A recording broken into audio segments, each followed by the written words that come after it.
বাংলার সবচেয়ে ধনী মানুষটা ঋণগ্রস্ত অবস্থায় মারা গেলেন।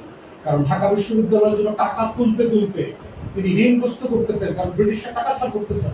হিন্দুদের প্রেশারের কারণে ব্রিটিশরা প্রজেক্ট ডিলে করতেছে, কোনোভাবে পিছায় দেওয়া যায় কিনা।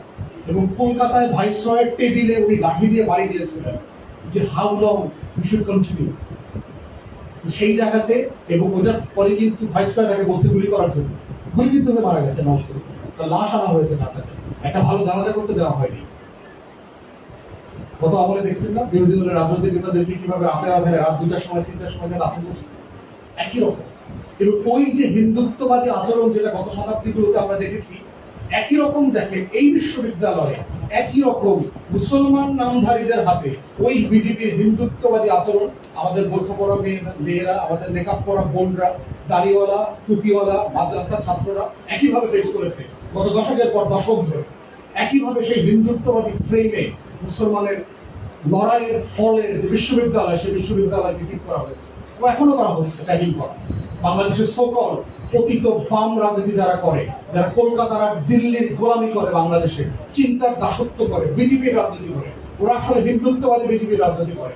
বাংলাদেশ আওয়ামী লীগ, জাতীয় পার্টি এবং যারা বামপন্থীরা আছে, তারা কখনো এই মুক্তির লড়াইতে দেশের সাধারণ হিন্দু, সাধারণ নবশূদ্র, সাধারণ সনাতনী পরিবার, সাধারণ বাঙালি মুসলমানের ওই লড়াইটা করে নাই।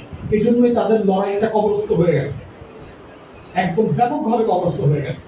তাই আজকে এটা আমাদের হিস্টোরিক জায়গা থেকে আমাদেরকে কানেক্ট করবার যেমন জায়গা আছে, নতুন করে কিন্তু কিছু প্রশ্ন তোলার জায়গা আছে। আজকে কি কারণে ঢাকা বিশ্ববিদ্যালয় বেড়ে উঠেছে? কালকে চোখ বন্ধ করে চিন্তা করেন তো, ঢাকা বিশ্ববিদ্যালয়টা শাটডাউন করে দেওয়া হলো, দেশের কি ক্ষতি হবে? এখানকার গ্রাজুয়েটরা কি গত 50, 60, 70 বছরে যা প্রডিউস করেছে, দিয়ে রাষ্ট্রের লাভ বেশি হয়েছে না ক্ষতি বেশি হয়েছে?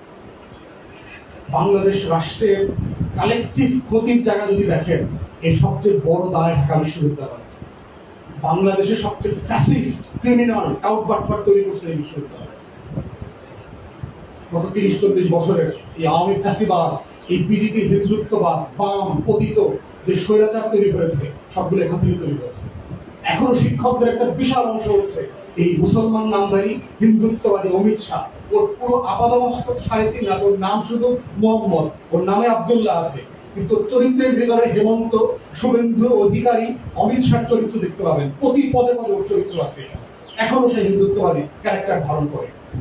আজকে তোমার একটা ঘটনাটা, মাননীয় প্রধানমন্ত্রী ধান কাটতে কাটতে এত ব্যস্ত দুনিয়া আসতে পারেন না, ধান কাটা দিছি না, ওনার সময় নাই বিশ্ববিদ্যালয়ে এই বিষয়গুলো আলাপ করা।